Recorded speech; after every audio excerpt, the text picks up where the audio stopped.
Good morning, কেমন আছেন সবাই? আশা করি সবাই খুব ভালো আছেন। আমরাও খুব ভালো আছি। আমি রুমি চলে এসেছি আরেকটা নতুন ব্লগ নিয়ে আপনাদের মাঝে। তো চলুন আজকের দিনটা শুরু করা যাক আপনাদের সঙ্গে নিয়ে। আমি আশা করব যে প্রথম থেকে শেষ অবধি আপনারা পুরো ব্লগটি দেখবেন। যদি ভালো লেগে থাকে তাহলে একটা লাইক, কমেন্ট, শেয়ার করতে ভুলবেন না। আর হ্যাঁ, মোস্ট ইম্পর্ট্যান্ট কাজ যেটা সাবস্ক্রাইব করতে ভুলবেন না। সাবস্ক্রাইব করুন, সাবস্ক্রাইব করে আমার পাশে থাকুন। তো চলুন, আজকে হচ্ছে শনিবার, এখন ঘড়ির কাঁটায় বাজতে চললো সকাল 9:30। তো দেখতেই পাচ্ছেন আমি প্রথমে একটু সুজি বানিয়ে নিয়েছিলাম, ওটা আমার মেয়ের জন্য ছিল, ডলের জন্য। তো ডলের জন্য প্রথমে সুজি বানিয়ে ওকে খাইয়ে তারপর আমি চলে আসলাম আমাদের জন্য ব্রেকফাস্ট করতে। ব্রেকফাস্টে আজকে যেহেতু শনিবার, তার জন্য আমি সকালবেলা একদম সকালে সব কাজকর্ম সেরে তারপর চান টান করে পুজো দিয়ে তারপর আমি আসলাম ব্রেকফাস্ট বানাতে। তো এখানে দেখুন আমি কয়েকটা ব্রেড আগে সেঁকে নিয়েছি, তারপর কয়েকটা ব্রেড আমি তেলে ভেজে নিচ্ছি, যেটা একটু তেলে একটু ভাজলে কি হয়, একটু মুচমুচে খেতে লাগে। তার জন্য আমার খেতে খুব ভালো লাগে। আর হ্যাঁ, এটা কিন্তু আমার মেয়েও খুব ভালোবাসে, ডল খেতে খুব ভালোবাসে। তার জন্য ভাবলাম কটা ব্রেড আমি এমনিতে সেঁকে নিই, তারপর ওটাতে বাটার লাগিয়ে দেবো। আর তারপর কয়েকটা তেল দিয়ে ভেজে নেব, ওটা যাতে কড়কড়া হয়, মুচমুচে হয়, সেটা আমার মেয়ে একদম কুরুত মুরুত করে খায়।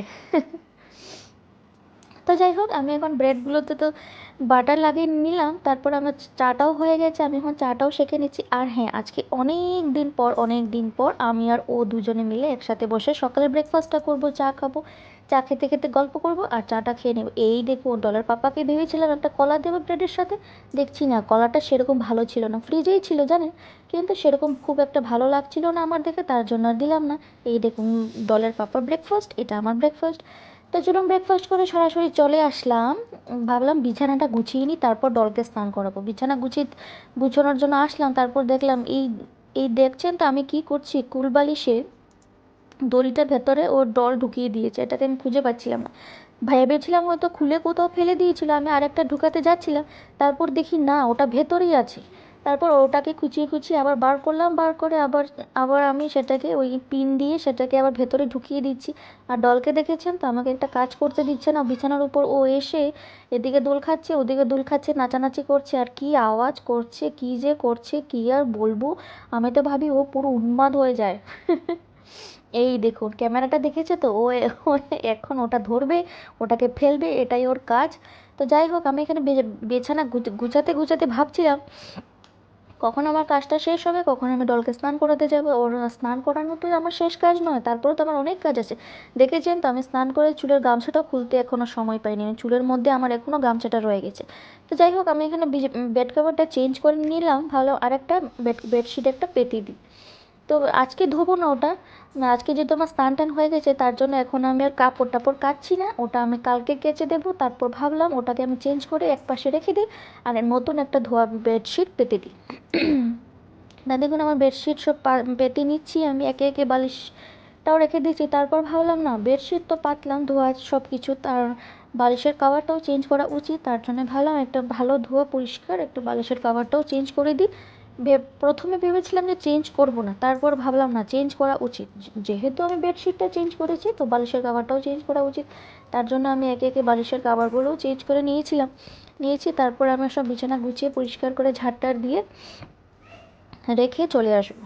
তারপর দেখুন, এখন আর আমার ডল এদিক ওদিক দৌড় খাচ্ছে, আর আমি কিন্তু ওর জন্য, যেহেতু আমি বিছানা গুছাতে পারছিলাম না, তার জন্য আমি দরজাটা লাগিয়ে দিয়েছিলাম। লাগিয়ে একা একা আমি বিছানা গুছেছিলাম, যাতে আমি একটু শান্তিতে ধীরে সুস্থিরে আমি আমার কাজটা করতে পারি। তাই দেখুন, এখানে আমার বালিশের কভার লাগানো হয়ে গেছে। আর জানেন তো, এই চাদরের সেট কিন্তু চাদরের সাথে সেট বালিশের কভার ছিল দুটো, ওটা আমি আর লাগাতে পারছিলাম না, কারণ ওটা ছিঁড়ে গেছে, কিন্তু যে আমি যেটা সেলাই করব সেটা সময় পাচ্ছি না, তার জন্য আরেকটা অন্য আমি এক্সট্রা যে থাকে না বালিশের কভার, তো সবারই থাকে এক্সট্রা কভার, তো আমি এক্সট্রা কভারটা লাগিয়ে নিচ্ছি আপাতত কাজ চলার মতো।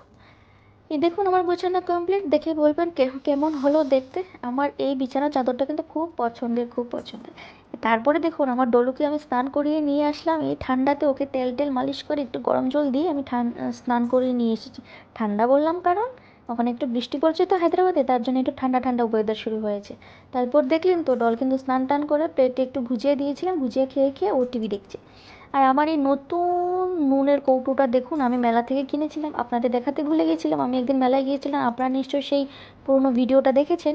মেলা থেকে আমি এটা মাত্র 50 টাকা দিয়ে কিনে এনেছিলাম। কি সুন্দর হয়েছে, আমার যে কী পছন্দ হয়েছে, কী পছন্দ হয়েছে, কী আর বলবো আমি।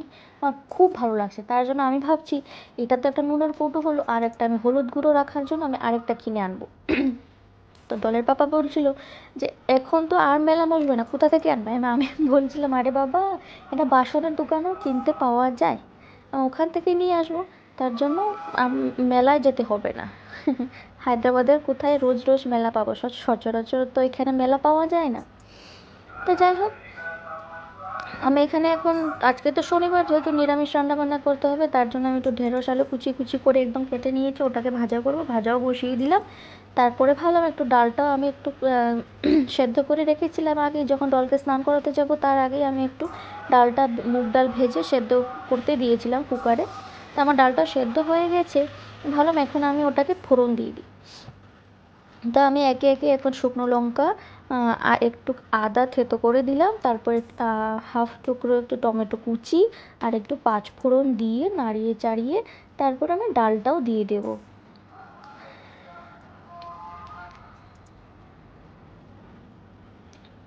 তাই দেখুন আমার ডালটা হয়ে গেছে। আমি আরেকটু জল দিয়ে দেখে মনে হলো ডালটা অনেক ঘন লাগলো, কিন্তু মুগ ডাল কিন্তু ঘনই খেতে ভালো লাগে, তাই না বলুন?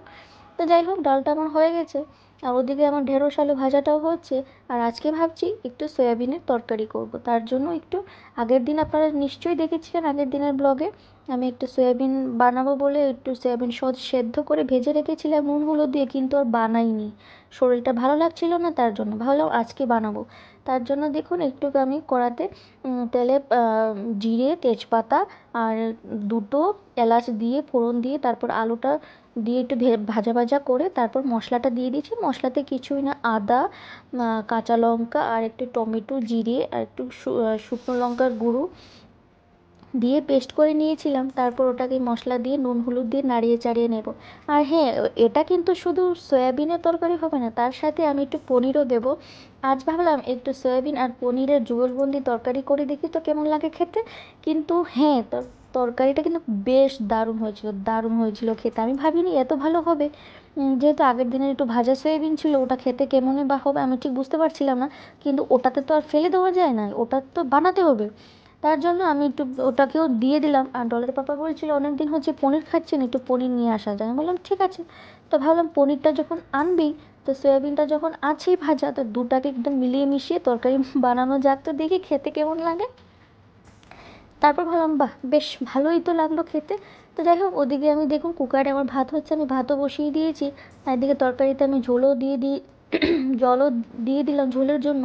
ওটা একটু ফুটে আসুক, তারপর আমি দেখুন পনিরটাও আস্তে আস্তে একদম টুকরো টুকরো করে কেটে রেখেছিলাম, পনিরটাও দিয়ে দিয়েছি। আমি কিন্তু পনির ভাজি না, জানেন তো, এমনিতেই দিয়ে দিই।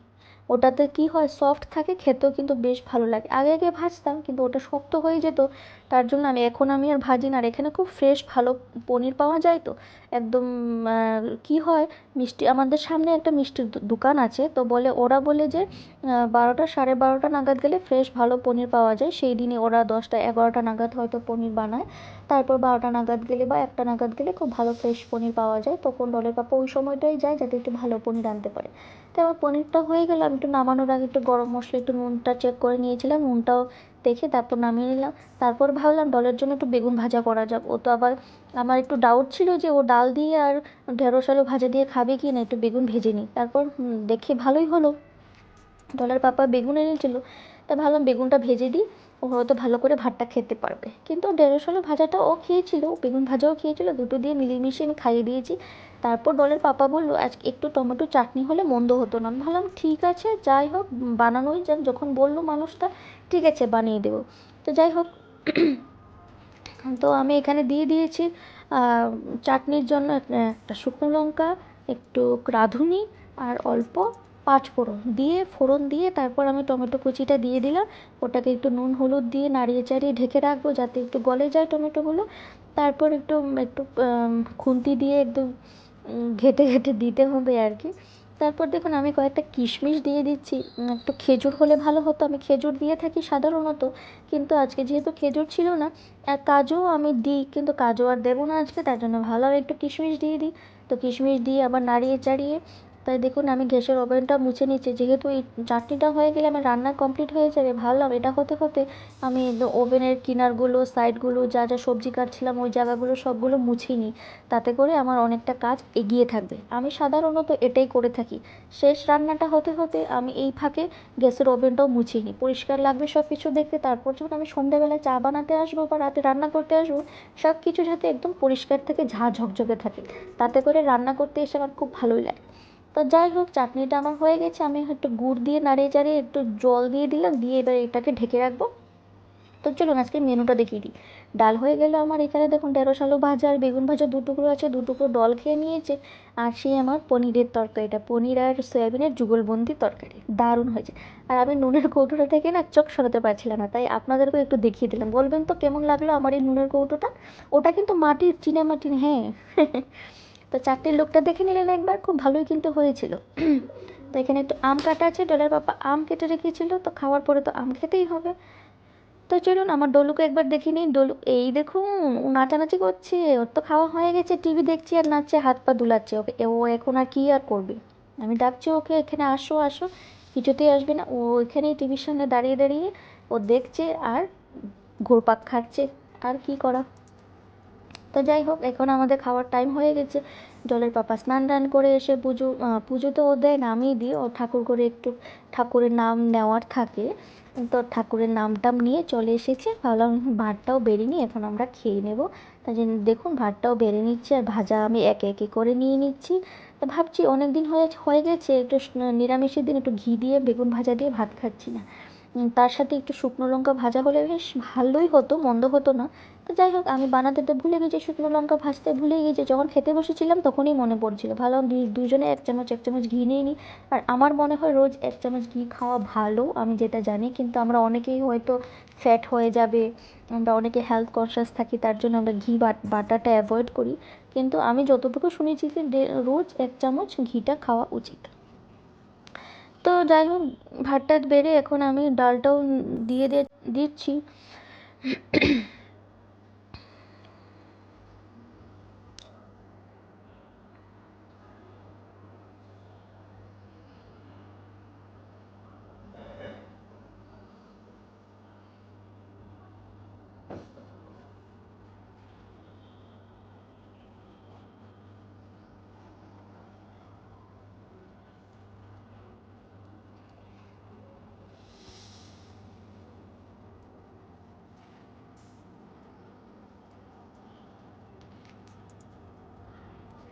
তো চলুন, ভাত বাড়া হয়ে গেছে, এখন আমরা খেয়ে নিই।